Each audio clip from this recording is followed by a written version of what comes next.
Meeting Uncle Real, same kind of voice. Hi, everybody. Welcome to It's Sybil. I am Sybil Wilkes and back with my guys today. Hello to you, Cameron Riley. How are you? Hello, Sybil. Hello, Damon. How's it going? Long time no see. I Yeah, know, right? And to our friend Damon Williams. How are you, sir? hanging in there and trying to go day by day, living life.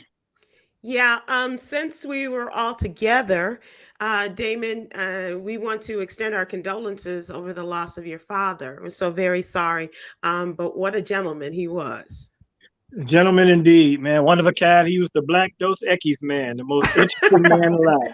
Really, he was. He was. He was my favorite Gordon Parks lookalike guy that we would see on the cruise and at events and things. And one of the things, Damon, I want to just share with people that he was so very proud of you. Yeah, and yeah, you know what? And that makes me proud because it was one point in life it could have been a different story. And I changed my life, and he and our bond was amazing. Our last visit was very touching, and I kind of felt, it might be my last meaningful conversation with him, even though I wasn't completely aware that that's supposed to be the case. But I'm glad it was what it was, and yeah, he definitely was proud, and he came to all the shows, so all Yeah. the comedians knew him, and everybody had jokes about him and nicknamed him. Even the one comic, and I don't want to even mention his name because he ain't nobody. Uh, so you already know who it is. Um, he called him Pookie Einstein one time. So, 'cause Oh, he he said, did. Oh, He yeah. did have an Einstein look to him too. yeah, he did. But he was a true, one of a kind. My pops was multifaceted. He was an avid reader, world traveler. He was a chemist, a real estate agent, a tax preparer, a man about town. But he just never recovered from Superfly. He, he saw that movie and he couldn't let it go. The perm, the Cadillac, the furs. You would think he was in the crime world, but he was a legitimate person. In fact, his job was chemist four, which is the highest level at the water reclamation district, and it was his job to oversee the testing of the beach waters. And Mhm. whenever companies were polluting our lakes and streams, he would be the one to testify in court. So, amazing dude. We've been cool ever since we met.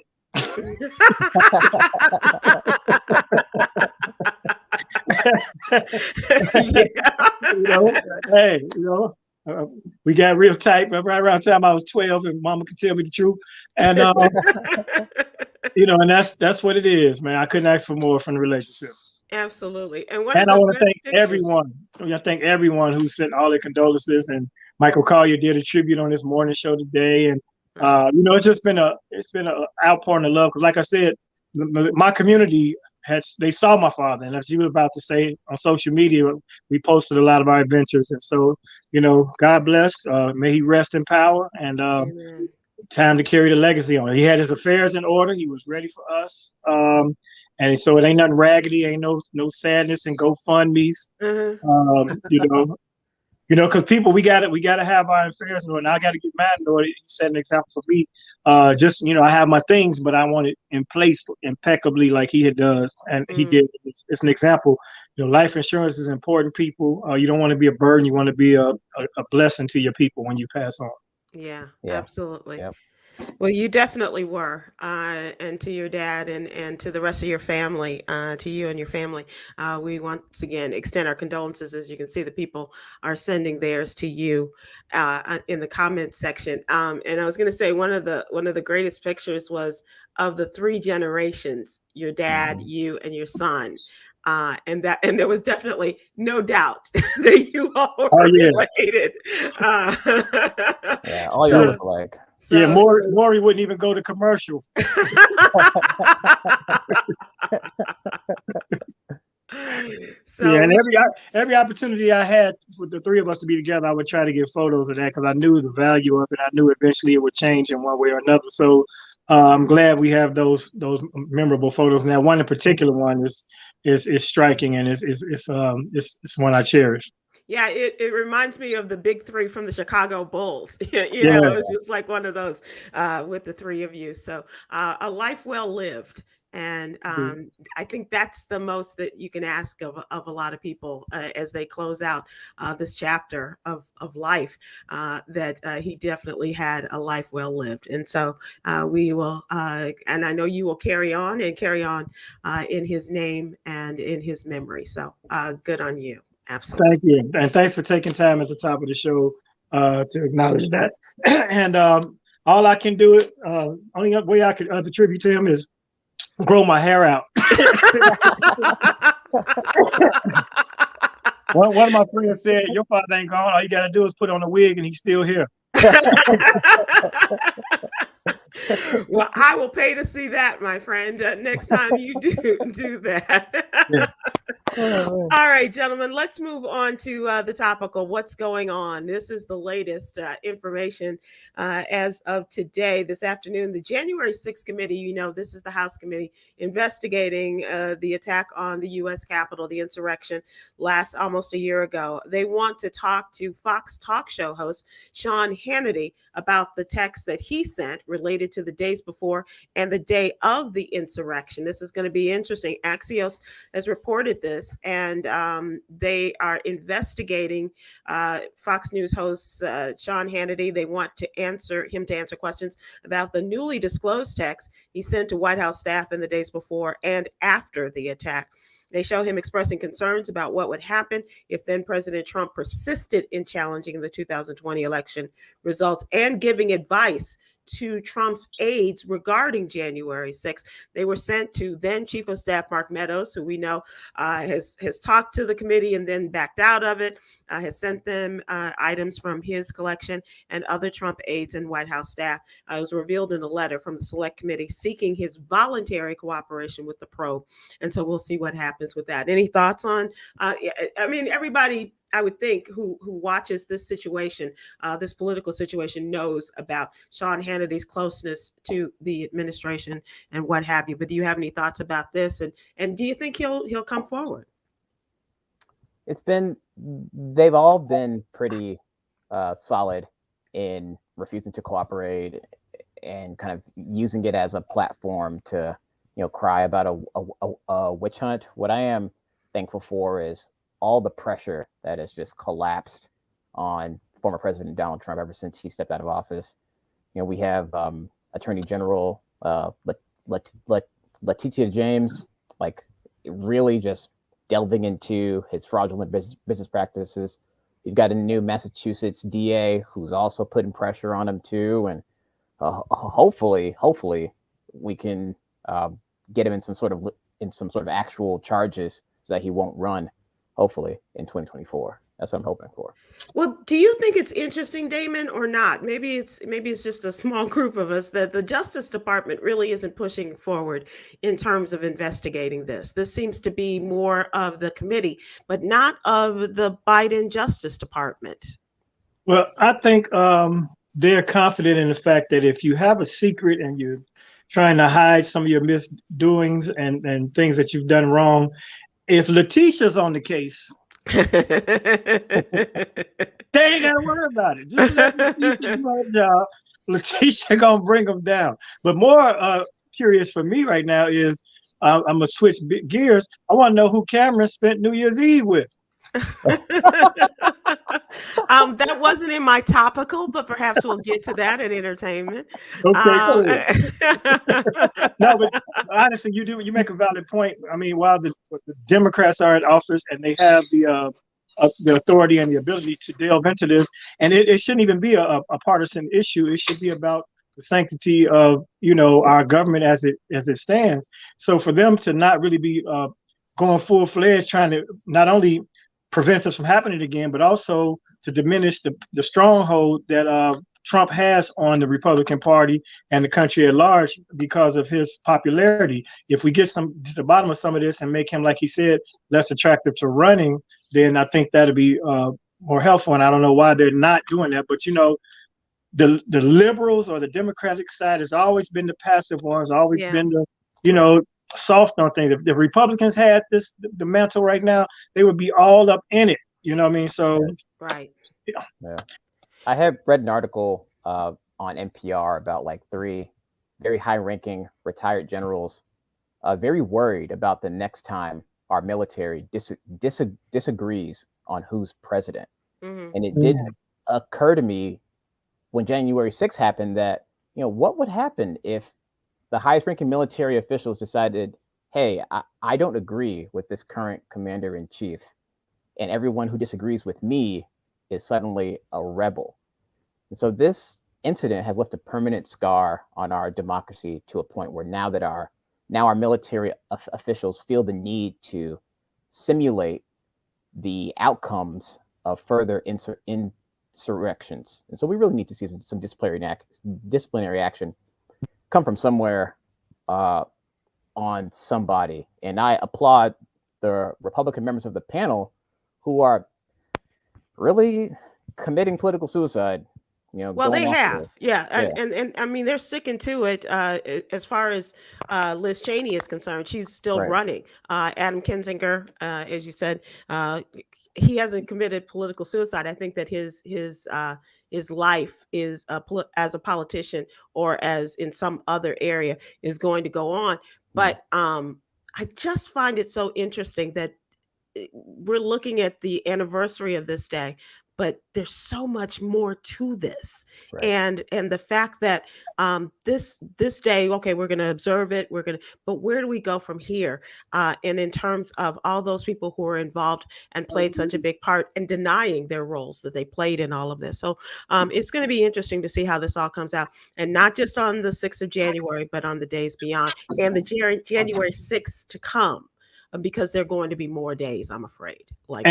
Fortunately, Khameron made a great point that I'd like to follow up on. That it was like a fire drill for us, a test run of what would happen, and luckily it wasn't an organized, sophisticated group of people. It was a bunch of goobers. So that woke us up. It gave us a wake up, because if that was a highly organized, nicely strategized group of people, they could have actually overturned the government and then also infiltrated the military and things of that nature. So hopefully now some stopgaps and firewalls will be put up to prevent this from going any further if it's attempted again. And especially because the military is so strategic and they are so organized, talking about what role they may play in all this if they're not already engaged in some other overtake of the government. This is going to, not only is it going to be interesting this year in the midterm elections, but it's going to, we're looking forward to 2024. I am not. So this is a topic that I tried to engage folks with yesterday on the panel, and I wasn't getting any traction, but I'm telling you, I had a feeling about this weather situation. And did you all see what happened in Virginia? Oh, with that Amtrak train, boy. Well, I'm talking about the people who are just now being rescued from their vehicles after 24 hours of being stuck in that 15 inches of snow.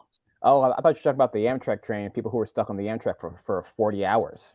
No, well, that's one, but right. These people who were for what they thought was an hour's worth of travel or in the case of the senator from Virginia, Tim Kaine, 2 hours to his office in DC from his home in Virginia, ended up being over 24 hours before he was rescued.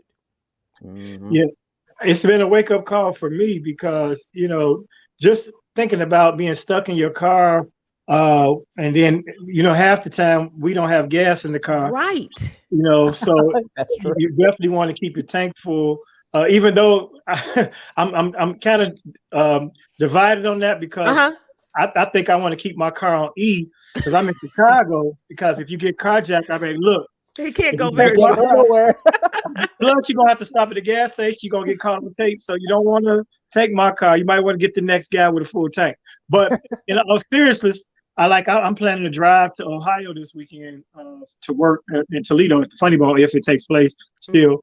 And I'm gonna put me a can of gas, in the trunk.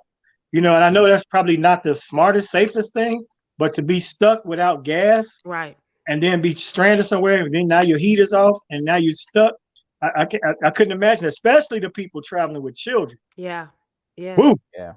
It was, some snacks and some gas. all of that, snacks, gas, a blanket to keep you warm. If when you turn off your gas, turn off the engine, in order to save a little gas and what some toilet paper. Okay. How about that? Yeah. Hundreds of motorists waiting desperately for help after this winter storm snarled traffic in Virginia, left some drivers stranded for nearly 24 hours in the freezing temperatures. There's that. And it all started with a jackknife truck on Interstate 95. And that's the main north-south highway along the East Coast. And this swift chain reaction, other vehicles losing control, and lanes in both directions became blocked across a 40-mile stretch of I-95 north of Richmond. And people were calling their families and letting them know. And people are like, come on, governor, do something. You gotta, and if the senator, a U.S. senator, is one of those who's stuck, what hope do the rest of us have? Yeah, but David, you make a great point.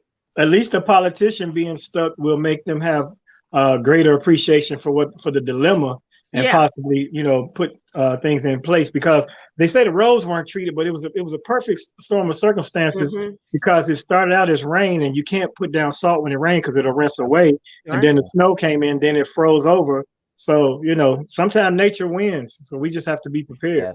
Yes. Yeah.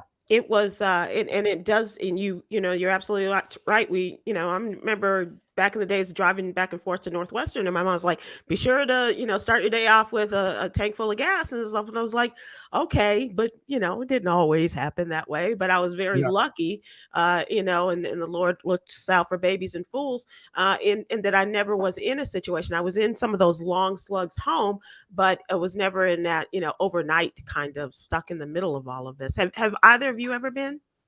On my drives to Michigan to see my sisters, when that lake effect snow hits and it's nighttime, you just can't see anything. Mm-hmm. You just have to follow the lights behind you. Right. And it's the most terrifying circle. The only thing that I can consider more terrifying to drive in is driving along the mountains in the desert regions where there's like no barricade or anything like that. And I think it was 4 years ago, I narrowly escaped that crowd of people who got stuck in Chicago on Lakeshore Drive. Oh yeah, for however many hours. I was like very close to being one of them. And that was really ironic, because you would think in a metropolitan area like that, and we're prepared, we're used to winter, that nothing like that can happen. But if you get dumped on and you're not prepared, it is what it is. We had that situation. We were driving from Buffalo to I believe it's Saskatchewan, in Canada. Yeah, so we were going across the border, and luckily it was daytime, but we had whiteout conditions, and we jumped off just in time. We got to the Tim Hortons little truck stop, and we got a table. We got in there. Then it just got packed. Everybody came in. So and so we got the first food that they had before they ran out, and we were stuck there for about 6 hours. And that's the closest I've come to that. But we found shelter. But yeah, Mother Nature is not a game. So the key is, check your forecast before you plan a trip, and have you some snacks. And as Tamara Brown on Facebook says, it's a lot of fools out here, Sybil. You are so right. Yeah. You are so right. And we just have to be careful. Deidre Swindell on YouTube says they started crawls on TV on Sunday in the Hampton Roads area, and telling people to put essentials in your vehicle if you're going to be on the road. Just like the vaccines, people ignored the warning. And we will do that. We will absolutely. Yeah. Oh, I'll be all right. Oh, I'll take a chance. Oh, I've been through this before. And you just never know. You just absolutely never know. What nature proves is that now I ain't nothing to play with. Right. Once again. As TYO Dimple says that Mother Nature is a gangster. And you're absolutely right. Absolutely right. So, and what's really interesting from a weather geek's perspective is that this is the same weather system that started with the fires, the winds that accelerated the fires in Colorado and moved all the way across the country to the East Coast and brought this snow. So like you say, Mother Nature is nothing to play with. Nope. All right, gentlemen, let's talk about what's really going on. This is a question of the day and asking you. So I'm going to give you the setup, and I want you to think about this, and I want the folks that are watching and listening to think about an answer to this as well. As young and middle-aged players, or perhaps players in the past, think about this. NBA player Tristan Thompson has accepted his paternity of a child with a woman not his famous baby mama, Khloe Kardashian. So this is all recent. As an apology to his daughter with Kardashian, Tristan Thompson bought dozens of roses for his 3-year-old daughter, True. Okay. He has also publicly apologized to Khloe for cheating on her, and because they were supposedly trying to get back together when he engaged with this woman, now the mother of his latest child, a little boy. So my question to you guys is, what's the biggest act or gesture of an apology you've ever undertaken or been on the receiving end of, or that you would like to receive? If somebody said, "Oh, I'm sorry," but you got to come more correct than that. You got to come stronger than that. So looking at it from both sides. If you have come correct and you have tried to give this grand gesture in apology, or if there's somebody that's done wrong by you and you want them to apologize, how would you like to have that done? You go first, Cameron, because I got to do it.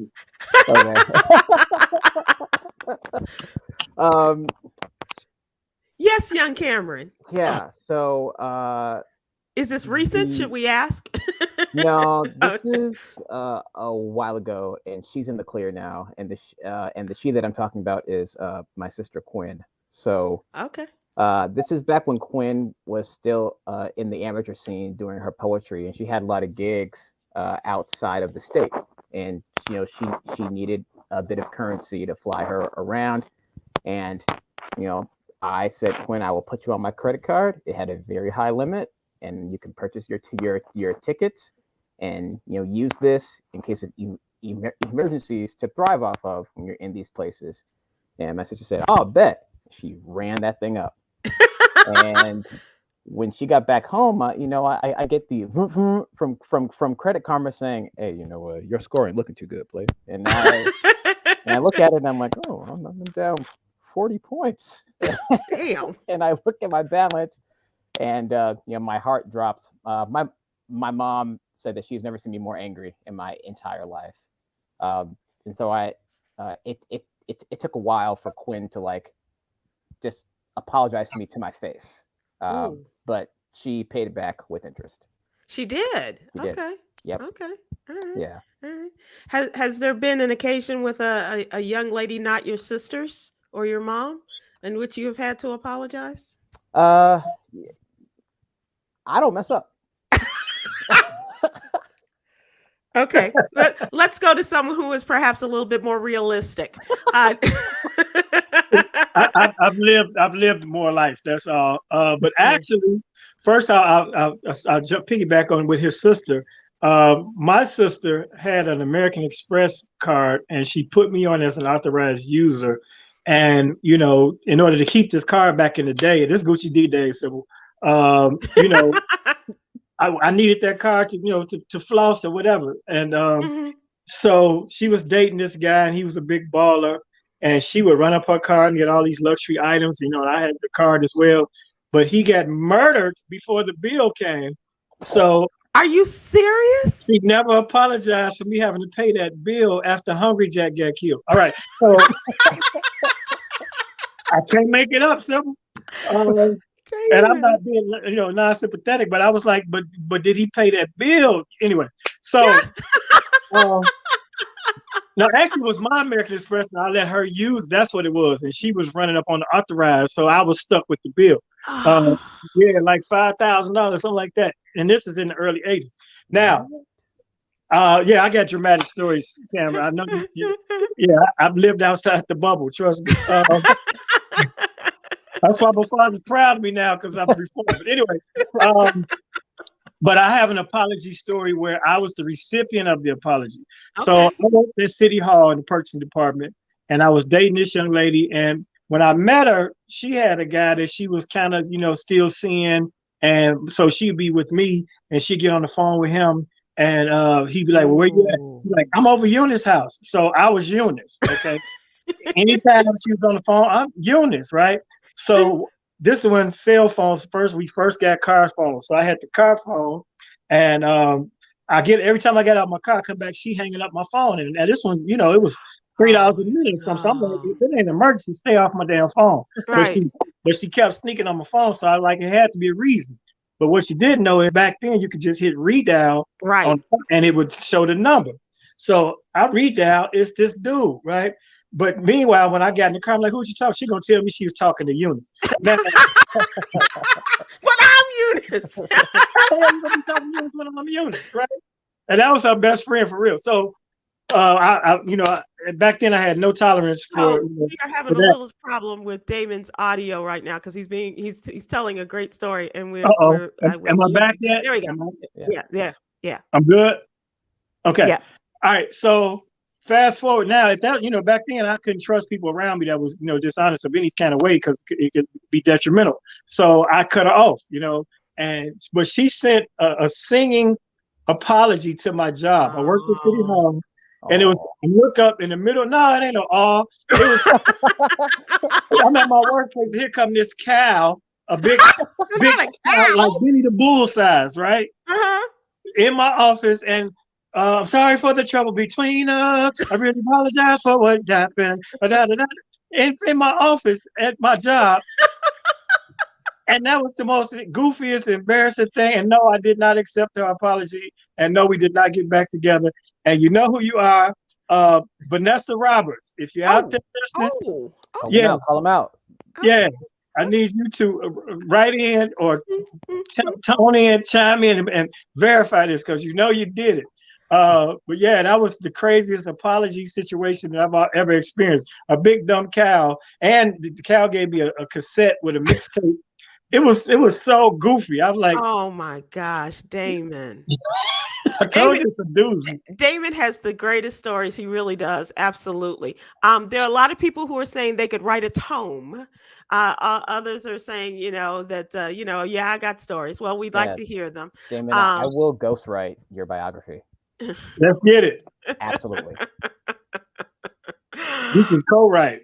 Okay, and that would be the generational story, definitely the intergenerational story. Yeah, I already have the outline, man. It's really time to get that on paper or on whatever method we can get it on now, though. But I have some very interesting stories. I'll say you do. Somebody said they almost choked on something on the spot on this pot. Okay. And they're calling you out, Damon, for putting her on Front Street. But that's that. Hey.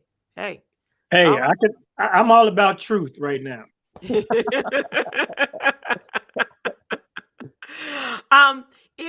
If this world were yours, if she had apologized in another way, what would have been not quite so public and ridiculous with a singing cow? Is there a way that she could have responded and apologized to you that would have been one that you would have been open to? No, back then, Sybil, it was, I had a revolving door. I was living in Regents Park, the 50/50 building. Oh, yeah. I'm on a high rise. I got a good job. I got a little side hustle money. I was riding Porsche. It was too many opportunities, and I didn't trust people. Because somebody get in my inner circle, then you can reveal my double life, and it can be detrimental. So if I can't trust you for cheating in line, I can't trust you around my money and products.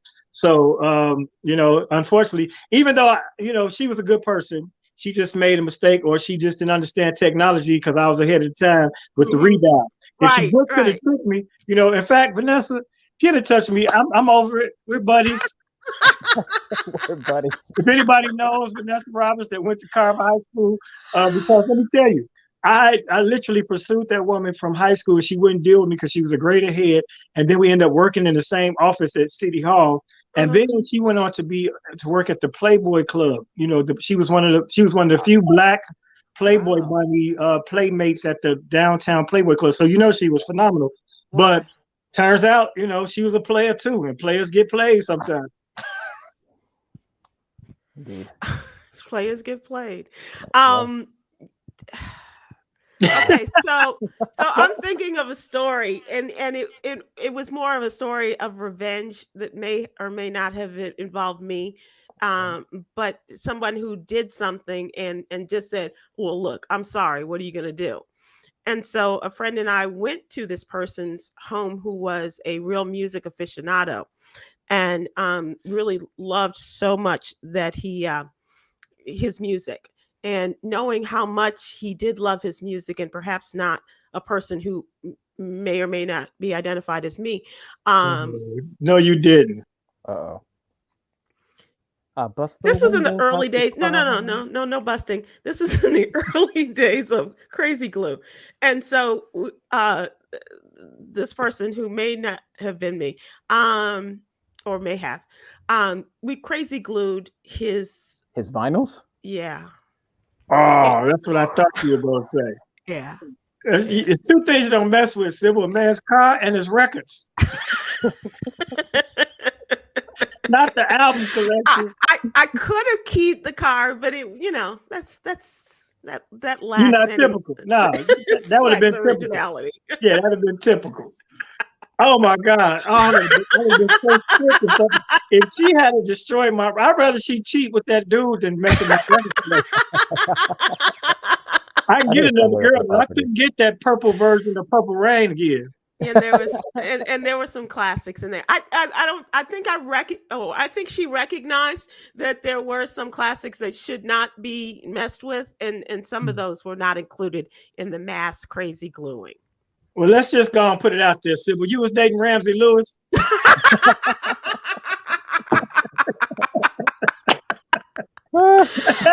Mike, our friend Michael Starwer says this sounds like a story on Fatal Attraction. Was it Herbie Hancock? Who was it? And Charlotte Bellamy on Facebook said, "Sybil, why not sugar in the tank? Because it was the sugar that got him in trouble in the first place." I didn't think that we needed to return to that. So. Wow. No, that's diabolical. I mean, you went there. If that like I say, you can get your car repainted, but messing with a man's record collection. Yeah. So we have a lot of folks that are you know what? I agree. I do have some hood in me. Even though most folks don't believe that I'm from the South Side of Chicago, I do believe that there is some in me. So that was a good time. But IT guys, yes, I did have a problem with an IT guy as well. You're absolutely right. Sybil Karen on YouTube says, "Sybil, the last time you told a similar story with the IT guy, you had problems with your feed on this program." Okay. So Karen, perhaps you were saying that I should not share. Is that what you're saying? No, she's saying be careful because your playlist is about to get deleted.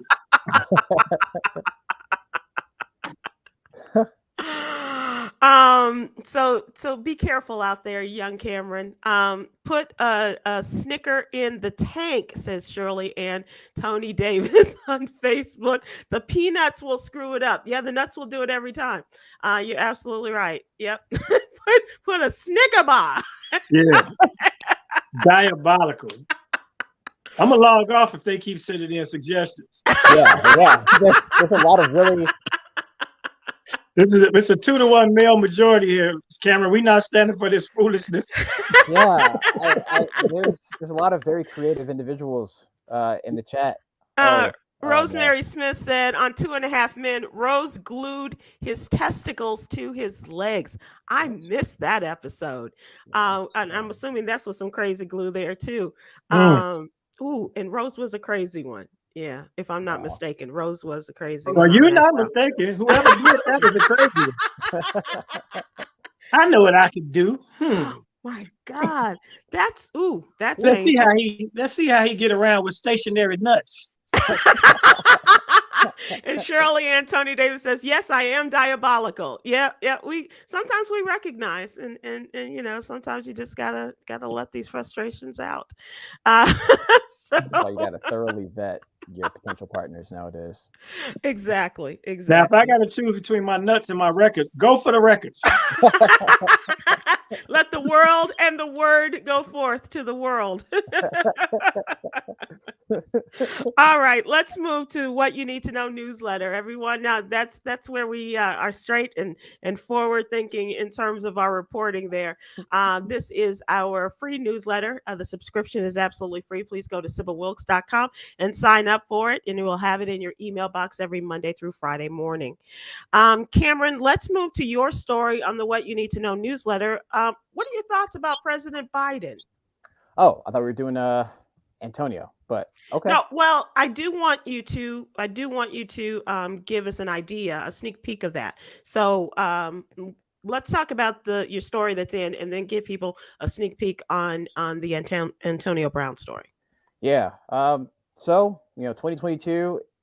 This is the moment of truth for the Democrats, and kind of like the year of reckoning for the Democratic Party.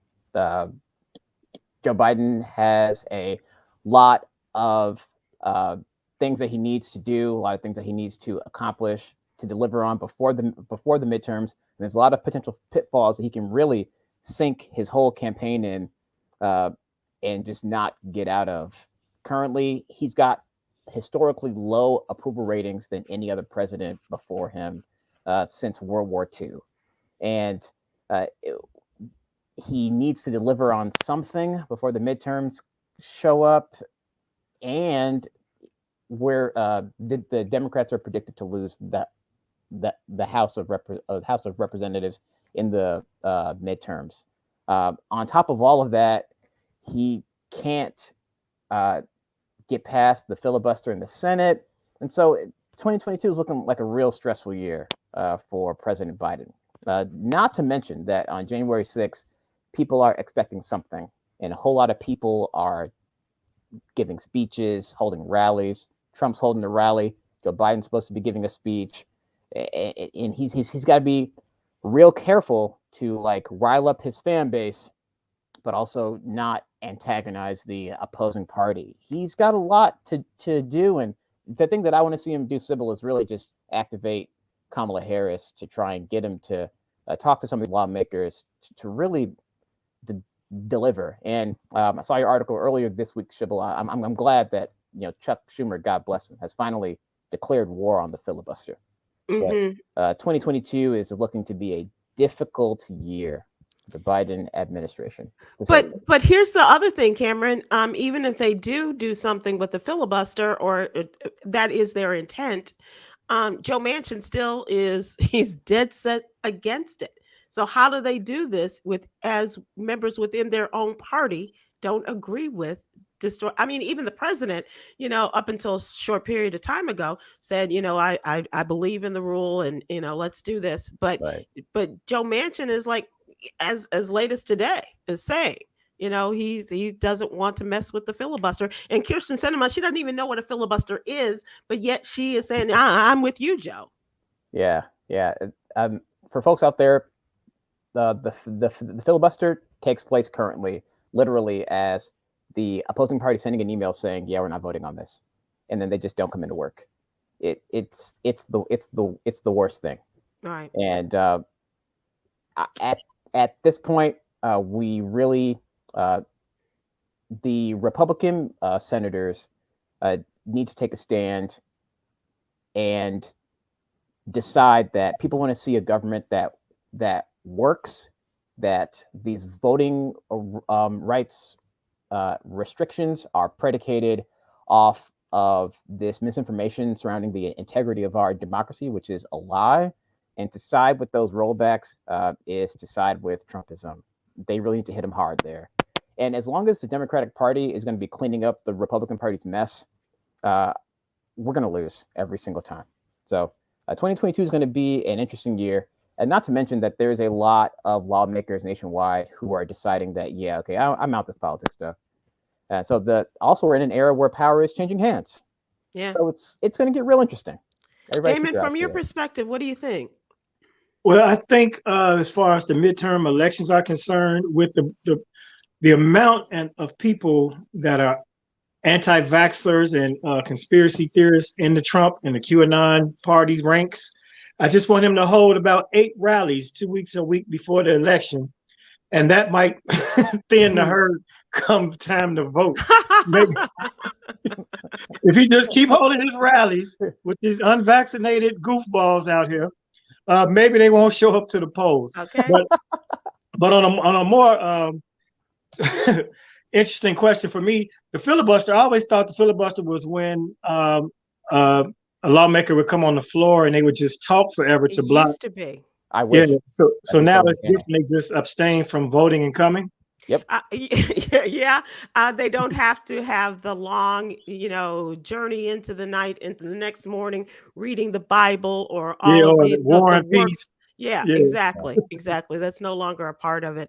And you can also hand off to people and all that kind of stuff, but it's not the long, long read through of anything. Actually, it's just enough to be a pain in the butt to your opponents and hold up on that. So, I think there has to be some type of change in that, because it should be something that's almost legislated to make forced cooperation.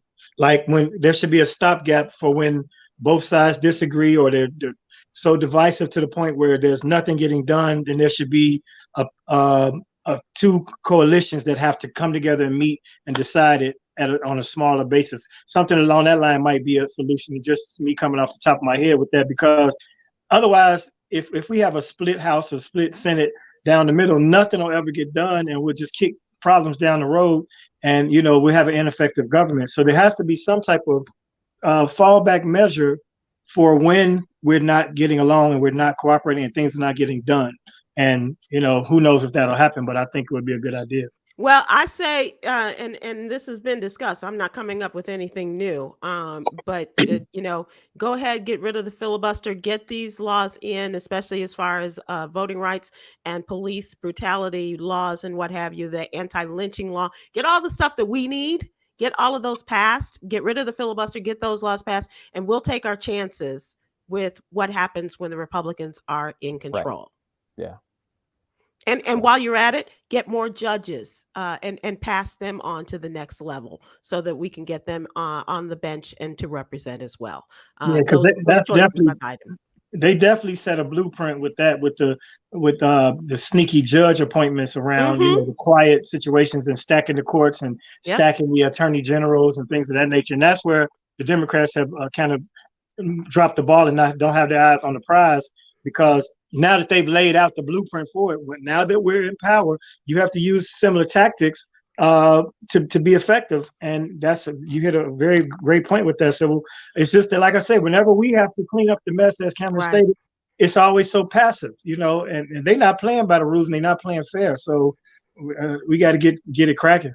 And like you said before, they're playing chess and we're playing checkers. Yeah. It's all of these things, and it's not a fair game. It's not a fair game, and it never will be. But we just got to play to win. Right. And as Tom Jones used to say, it's not cheating if you. It's not. You're not going to win if you're not cheating. So okay. Yeah. And when I was younger, that was like. But if you ain't cheating, you ain't really trying to win. Exactly. Yep. That's it. All right. So, as you mentioned, Khameron, that's another story in the What You Need to Know newsletter. The voting rights bill is the top of the Senate Democrats' to-do list. We'll see where that goes. But as I said, Manchin is not moving, and it doesn't appear that Sinema is either in terms of the filibuster. So, Khameron, let's have a sneak peek of your story about Antonio Brown. This will be in tomorrow's newsletter. Yeah. This story really touches me because as a black man, you really hate to see just like the slow decline of other black men out here, especially as they continue to make public displays of like foolishness. And when you know in your heart that, hang on one second. Let's give people a sense of what Antonio Brown did in terms of his behavior. What happened to get him riled up to that point in the football game over the weekend? yeah, so Antonio Brown, people who are in the comments, plays for the Buccaneers. He's like Tom Brady's number 2, highest paid wide receiver in the league, or one of them now. In his previous game against the Jets, some undisclosed conflict might have occurred that caused him to disrobe, take off his jersey, his pads, his helmet, even chuck it into the stands. Made some fans very, very rich. And he stormed out of the stadium and like hailed a limo home. The head coach said that he's off the team, but Tom Brady kind of salvaged him, which is giving everybody pause. Tom Brady said, "Hey, we really need to address what's going on, and we need people to exercise some sympathy." And people think that Tom Brady's extent of empathy could probably be because he has seen so many people have these early onset symptoms of CTE, which is chronic traumatic encephalopathy. Yeah, you're a better person than me for pronouncing that word. Yeah, CTE doesn't just come from football players, but it comes from a lot of athletes who experience these high contact sports. Our brain in our heads is kind of, it's tethered to our spinal column, but besides that, it's just floating in liquid. And so when you experience so much trauma, that soft, beautiful thing that is the brain is just smacking up against the sides of your skull. It gets bruised and causes some overall behavior issues. Some people experience a total change in personality, and some people say that that's what's happening to Antonio Brown. And so I'm really hoping that he's not too far gone to listen to reason and get some help, get some sort of cognitive behavioral therapy, and just get his life and his affairs in order so he can take care of his kids. And I was as I was writing this article, I was thinking, just as Black men, how often do we get in our own way when it comes to our health? And I know it's apples to oranges, but I feel that there's like a commonality in there when we think of what's going on with Antonio Brown, and when we think of the late great Chadwick Boseman, and how he knew what was going on with his health. But you can tell that he took his health so seriously to a point where he let absolutely nothing stop him from getting to where it is that he needed to go. And so I really hope that Black men out there, check in with your homeboy, check in with yourself. If you got these minor aches and pains, if your mood just hasn't been right for the past couple months, there's no merit badge out there there's no merit badge out there anymore for keeping all of that inside, for ignoring all of it. Right. This is a part of an ongoing discussion we will have about checking in and checking up on each other, with our doctors, with our friends and family, those who we can help, and the mental aspect of whatever is going on with Antonio Brown is if you get help for yourself regarding your blood pressure, or a bad knee, or whatever, and they will do that in a heartbeat as athletes. That's what, but also getting some help for that other part that requires just as much help and just as much work to be done as the mental aspect. And we've seen now it's almost become second nature to football players and other soccer players, those that are playing, and their brain injuries lead to CTE and other things, and that CTE is shown before, unfortunately, an autopsy has to be done. Right. You're seeing signs of it. So that's the tragic part about it. I was responding to Denise, who said, "How can they confirm it?" The worst part about CTE is that that's it. You can only confirm it after death. It's the worst thing ever. Yeah, it really is. And it should not have to be the darkness at the end of the tunnel for professional athletes. But that is another story.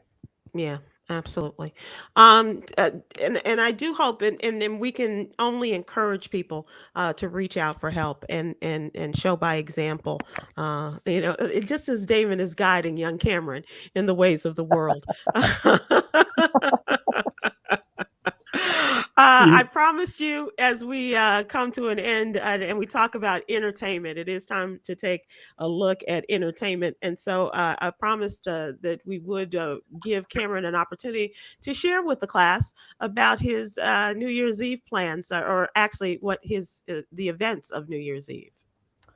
I did have plans to go visit someone over New Year's.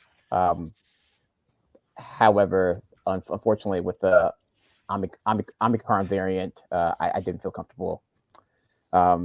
So we're going to shift those to another date. No pun intended.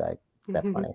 But I spent New Year's Eve just experiencing some silent reflection, some goal setting, and just thanking myself for not giving up on myself in the previous year. I know, very underwhelming, but that was my New Year's Eve. Sybil, he needs no tutelage from me, no tutorial. That is the slickest game I've ever heard. Man, fellas, do you understand what you can say now? Based on the Omicron, babe, I ain't gonna be able to spend New Year's. And not only am I not coming, I'm gonna be home quietly reflecting by myself. That's what you do when you get multiple women. That is the if I'm a cry, baby, no, don't come over here. You stay in. I'll see you on the 3rd. What the 3rd? What happens on the 1st and the 2nd? Why can't we? I felt my booster was stronger by the 2nd, and by the 3rd, I think we'll both be okay. But on New Year's Eve at midnight, I ain't gonna be able to make it. You won't put him on the spot. He said, "I'm gonna do some self-reflecting." No, that's admirable, young man, and I applaud you for that. You have to take time to put yourself first. But yeah. But if you're on game, you are a genius. Baby, this Omicron. Come on now. I don't think it's safe for you to come out. I don't think it's safe for me to come out until at least the 3rd. 2 weeks. That's 2 weeks after the booster takes effect. Yeah. The roads are treacherous. That's These funny. winds are high. The virus is everywhere.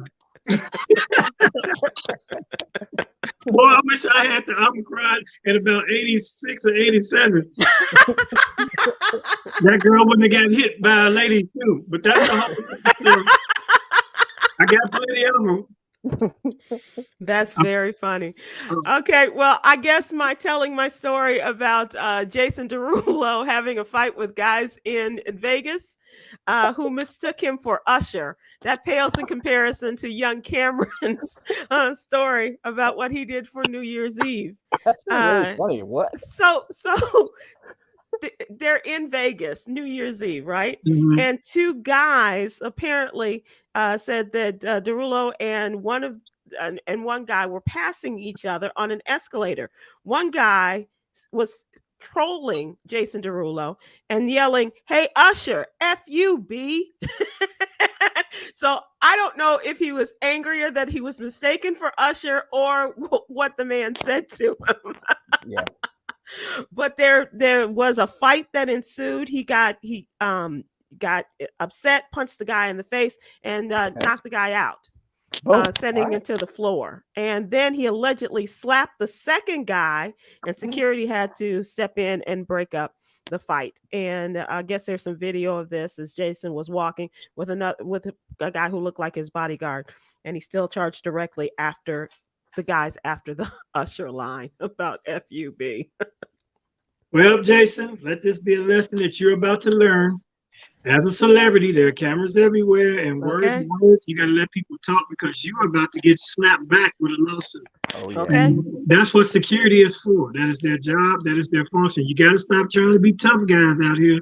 Mm-hmm. You know, let security handle it. But we all want to be hood, want to be straight. You know, I mean, if somebody called me a B, I can see that being a reaction. But If you already got security, that's what they are for. Plus, Usher's bigger than you. You should be kind of flattered. Jason Derulo has got a great body, dancer, singer, all of that kind of stuff. But I would not have been offended as a guy if somebody. Yeah, he didn't say "F you, Flavor Flav." Right? F you, Avant. He was like.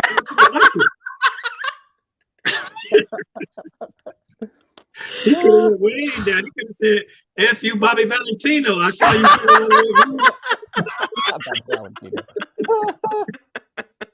There's a lot of things you could have been. Usher was not a bad one, man.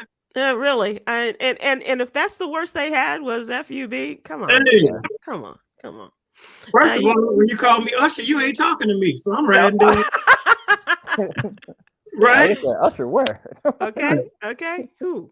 All right, gentlemen. It has been a fun time. Damon, you have made us laugh uproariously and given great advice to young Khameron. And I want to thank you guys. And once again, we're sending our love and good wishes to you and your family. And we'll close out with today's Yogi's Jewel.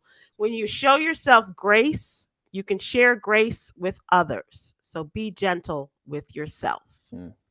Yeah, F you, Tony Terry.